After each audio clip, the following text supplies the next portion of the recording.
Hello friends, I came across an article by Ashok Gulati in Indian Express newspaper on addressing problems in agriculture in India. This article provides us a lot of good ideas as well as vocabulary which will help you to write good essays and good GS answers related to agriculture. So let us take this. और इससे पहले कि मैं शुरुआत करूं, इस article में ऐसी हो सकता है बहुत सारी बातें हों जो मेरे उन किसान दोस्तों के दिलों को आहत करें जो गवर्नमेंट के अगेंस्ट इस टाइम फार्मर्स प्रोटेस्ट में पार्टिसिपेट कर रहे हैं या फिर उसके बारे में सोचते हैं. तो there is nothing personal in it is all for academic purpose. तो एक फ्री माइंड से, अनबायस्ड माइंड से let us study this article what it has to suggest. तो अशोक गुलाटी जी कहते हैं कि इंडियन एग्रीकल्चर में क्या ये पॉसिबिलिटी है कि वो डबल या ट्रिपल हो सके आने वाले सालों में. तो कहते हैं हाँ जी बिल्कुल हो सकता है इंडियन एग्रीकल्चर डबल और ट्रिपल, मगर उसके लिए ज़रूरी है कि हम अपना जो एग्रीकल्चर फूड पॉलिसी फ्रेमवर्क है उसमें कुछ ज़बरदस्त ड्रामेटिक टर्न्स लेकर आएँ. और वो टर्न्स क्या हों, वो कहते हैं कि हमें अपनी agriculture food policy subsidy led से इन्वेस्टमेंट ड्रिवन की तरफ ले जानी होगी. कंज्यूमर ओरिएंटेड से हमें प्रोड्यूसर ओरिएंटेड बनना पड़ेगा. सप्लाई ओरिएंटेड से हमें डिमांड ड्रिवन बनना पड़ेगा. और linking farms with factories and foreign markets. तो क्या है ये, इन्हीं सबको ये आने वाले आर्टिकल में समझाएंगे. एक बार यहाँ पर भी 2 मिनट इन पे खर्च करते हैं. Subsidy led to investment driven मतलब अभी तक हमारी गवर्नमेंट की का जो फोकस होता है वो इस चीज़ पे कि सब्सिडीज़ प्रोवाइड की जाएं फार्मर्स को. तो हमारे बजट का जो मेजर रिसोर्सेज होते हैं वो सब्सिडी पे हम लोग स्पेंड कर देते हैं, इन्वेस्टमेंट पे खर्च नहीं करते. यानी कि लॉन्ग टाइम बेनिफिट्स के बारे में नहीं सोचते, इरिगेशन के बारे में नहीं सोचेंगे लेकिन सब्सिडीज़ के बारे में ज़्यादा सोचेंगे. तो हमें अपनी अप्रोच सब्सिडी से उठाकर इन्वेस्टमेंट की तरफ ले जानी है. अभी तक हमारा फोकस क्या है, कंज्यूमर, यानी कि जो इंसान अनाज को खा रहा है वो ज़्यादा महत्वपूर्ण है हमारे लिए बजाय कि वो जो कि उस अनाज को पैदा कर रहा है. तो यहाँ पर भी हमें अपना फोकस कंज्यूमर से उठाकर प्रोड्यूसर पे लगाने की ज़रूरत है. हम यानी कि जो गवर्नमेंट है वो बस ये सोचती आई है कि कंज्यूमर यानी कि जो खाने वाला है, जिसकी थाली में वो अनाज जा रहा है, उसके पास कम कीमत में पहुँच जाए, उसको ज़्यादा कॉस्ट ना बियर करनी पड़े, खासकर वो जो कि गरीब है. तो उसकी वजह से जो फोकस है प्रोड्यूसर पे से हट जाता है, यानी कि जो फार्मर है. तो इसलिए फार्मर की इनकम राइज हो नहीं पा रही. तो हमें अपना फोकस कंज्यूमर से उठाकर प्रोड्यूसर पे लगाना होगा. तीसरा, सप्लाई पे हमारा ज़्यादा फोकस है आज की डेट में. हमें सप्लाई पे से फोकस हटा के डिमांड के बारे में सोचना होगा. हम बस ये सोचते हैं कि जहाँ भी ज़रूरत हो अनाज की वहाँ पे पहुँच जाए तुरंत, सप्लाई पे कभी कोई रुकावट ना आए, भले ही उसकी वजह से डिमांड सालों साल तक उठ ना पाए. जब डिमांड नहीं उठेगी तो प्रोड्यूसर को क्यों पैसे देगा. तो हमें डिमांड पे भी ध्यान देना है. और ये लास्ट लाइन है, linking farms with factories and foreign markets, यानी कि जो फार्म्स यानी कि खेतों में जो भी कुछ प्रोड्यूस हो रहा है वो फैक्ट्रीज़ तक पहुंच पाए, वो फॉरेन के मार्केट्स तक पहुंच पाए, ताकि उन फार्म्स वालों को अच्छी उनका रेम्यूनरेशन मिल पाए वगैरह वगैरह. मेन बात है, इसको अगर हम एक बॉटम लाइन में बोलें तो वो कहते हैं बिज़नेस एज़ यूजुअल से हमें इनोवेशन सेंटर सिस्टम की तरफ मूव करना पड़ेगा. मतलब अभी तक हमारी अप्रोच है कि चलता है, जो काम चल रहा है चलने दो, जो हो रहा है होने दो. नहीं, एग्रीकल्चर में जो हो रहा है होने दो नहीं, हमें कुछ ज़रूरी और बहुत ही ठोस कदम उठाने की ज़रूरत है, कुछ इनोवेशंस करने की ज़रूरत है. ऐसे अशोक गुलाटी बोल रहे हैं. तो अशोक गुलाटी आगे कहते हैं कि चाइना का एग्जाम्पल देते हैं और वो कहते हैं कि चाइना आज की डेट में इंडिया से 3 टाइम्स ज़्यादा एग्रीकल्चर आउटपुट देता है, उतनी ही ज़मीन से जितनी की, मतलब अगर 1 हेक्टेयर की ज़मीन है तो इंडिया में अगर 1 हेक्टेयर से जितना प्रोडक्शन होगा चाइना में 3 टाइम्स उसका ज़्यादा होगा. और इसका रीज़न सिर्फ ये नहीं है कि एवरेज होल्डिंग साइज़ क्या है, क्योंकि चाइना में भी एवरेज होल्डिंग साइज़ कम रहा है, मगर उन्होंने कुछ ऐसा किया है कि उनके यहाँ पे प्रोडक्टिविटी बहुत ज़्यादा हो गई है और उनके यहाँ जो पॉवर्टी है वो भी बहुत कम हो गई है. तो जैसे कि फॉर एग्ज़ाम्पल इंडिया में जो पॉवर्टी है, अगर हम इस $1.9 पर डे से इवेलुएट करें तो चाइना में सिर्फ 0.7% पॉवर्टी के अंदर आएंगे, जबकि इंडिया में 13.4%. तो चाइना ने ऐसा क्या कर दिया जो हम नहीं कर पाए. चाइना ने ऐसा क्या कर दिया कि उनके फार्मर्स के पास अच्छी इनकम आ रही है, इंडिया के फार्मर्स अभी भी गरीब हैं? तो आइए देखते हैं। अब ये अशोक गुलाटी हमें इज़राइल का भी एग्जांपल यहाँ पे बीच में देंगे, और वो कहते हैं देखो इंडिया, चाइना, इज़राइल तीनों को देखो और ये चीज़ देखो कि इंडिया में जो पर कैपिटा इनकम है चाइना में उससे 5 टाइम्स ज़्यादा है और इज़राइल में 20 टाइम्स ज़्यादा। यानी कि इंडिया में अगर कोई एक किसान एक हफ्ते में 1,000 रुपये कमाता है तो चाइना में वो 5,000 रुपये कमा रहा होगा, इज़राइल में वो 20,000 रुपये कमा रहा होगा। This is the ratio. और वो ये भी कहते हैं कि एग्रीकल्चर का ओवरऑल जीडीपी में चाइना में सिर्फ 8% का कंट्रीब्यूशन है, इंडिया में 17% का है और इज़राइल में सिर्फ 1% का। और इसी तरीके से अगर हम एग्रीकल्चर में वर्कफोर्स की बात करें तो वो कहते हैं ज़्यादातर लोग दूसरे देशों में जो अच्छा कर रहे हैं वहाँ से एग्रीकल्चर से बाहर निकल कर जा रहे हैं। चाइना में 26% लोग ही एग्रीकल्चर में हैं, इज़राइल में 1%, सिर्फ 1% हैं, उससे भी कम। और इंडिया में आज भी 42% लोग एग्रीकल्चर में फंसे पड़े हैं। तो भाई क्या सॉल्यूशन है? फिर वो यहाँ पर बात करते हैं इकोनॉमिक रिफॉर्म्स की, और अशोक गुलाटी यहाँ पे इस आर्टिकल में डायरेक्टली एपीएमसी की डायरेक्टली बात नहीं करेंगे, लेकिन हाँ थोड़ा सा ऐसा हमें लग रहा है कि उसको लेकर वो जस्टिफिकेशन दे रहे हैं। वो कहते हैं कि चाइना ने इकोनॉमिक रिफॉर्म्स की शुरुआत 1978 में करी। इंडिया ने अपने इकोनॉमिक रिफॉर्म्स कब करे थे? 1991 में। चाइना ने अपने इकोनॉमिक रिफॉर्म्स कब करे? 1978 में। लेकिन 1978 में उन्होंने अपने इकोनॉमिक्स रिफॉर्म्स की शुरुआत करी एग्रीकल्चर से, जबकि इंडिया ने अपने इकोनॉमिक रिफॉर्म्स 1991 में लेकर आए, और उन इकोनॉमिक रिफॉर्म्स में भी हमने एग्रीकल्चर को रिफॉर्म नहीं किया, हमने एग्रीकल्चर को स्किप कर दिया। खैर वापस बात करते हैं चाइना की। तो चाइना ने क्या किया अपने एग्रीकल्चर रिफॉर्म्स में? उन्होंने अपना कम्यून सिस्टम को बदल डाला और अपने एग्रीकल्चर मार्केट्स को लिबरेट किया, जिसकी वजह से उनके फार्मर्स को बहुत ज़्यादा कीमतें मिलने लगी उनके प्रोडक्शंस की, जिसकी वजह से इस ड्यूरेशन में 78 से 84 की ड्यूरेशन में चाइना के फार्मर्स की इनकम ऑलमोस्ट डबल हो गई। 6 सालों में डबल हो गई। हाँ जी, 6 सालों में डबल हो गई। और जब चाइना में डबल हो सकती है तो इंडिया में डबल क्यों नहीं हो सकती?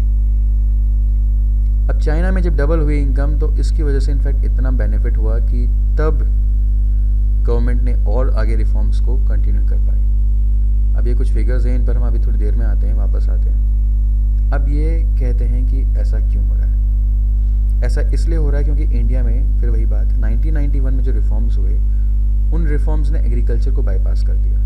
वो रिफॉर्म्स आप बाकी जगह तो हुए, आपके ठीक है, आप कार इंटरनेशनल मार्केट से खरीद सकते हो या बाहर के लोग यहाँ पर आकर बेच सकते हैं, लेकिन एग्रीकल्चर को अभी भी आपने प्रोटेक्ट करके रखा। और Indian agri food policies remain more consumer oriented with a view to protect the poor, कि हमारा फोकस हमेशा ये रहता है कि गरीब के पास खाना पहुँच जाना चाहिए, भले उसे कुछ भी कीमत किसान को चुकानी पड़े। इसीलिए हमने बहुत सारे एक्सपोर्ट कंट्रोल्स हम लेकर आते हैं, हम स्टॉकिंग लिमिट्स लगाते हैं, हम मूवमेंट्स पे रेस्ट्रिक्शन करके रखते हैं, हम वो तमाम कोशिशें करते हैं जिससे किसी भी तरीके से प्राइस राइज ना हो।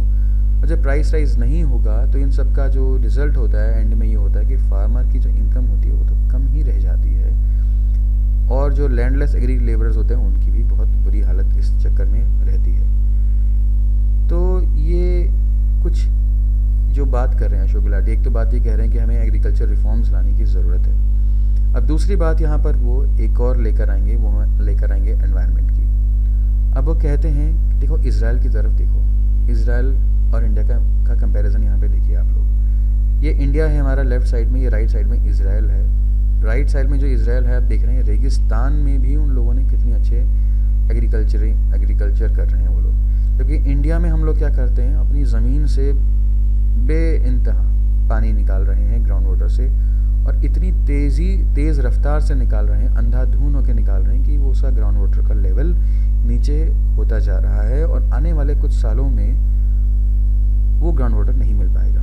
पंजाब हरियाणा हो सकता है रेगिस्तान में कन्वर्ट हो जाए। तो देखिए एक तरफ तो इज़राइल है जहाँ रेगिस्तान को वो लोग हरियाली में लेकर आ रहे हैं, और एक तरफ हम हैं जो अपने हरे भरे हरियाणा को या अपने नदियों से भरे हुए पंजाब को हम रेगिस्तान में कन्वर्ट कर रहे हैं।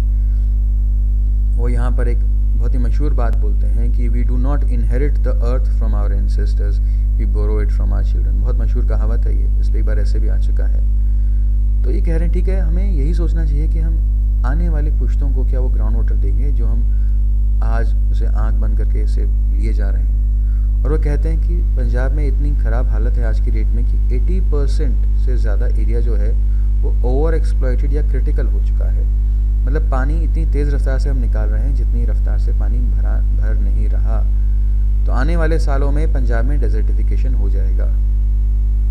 और यही बातें जो हैं इस इमेजेस जो अभी शुरू की इमेजेस थी यहाँ पे हम देख सकते हैं कि 1985 में जहाँ पे आपको दिखाई दे रहा है कि रेड है, अब रेड या ये वाली जो शेड्स हैं इसका मतलब है पानी बहुत नीचे मिलेगा, आपको आसानी से नहीं मिलेगा।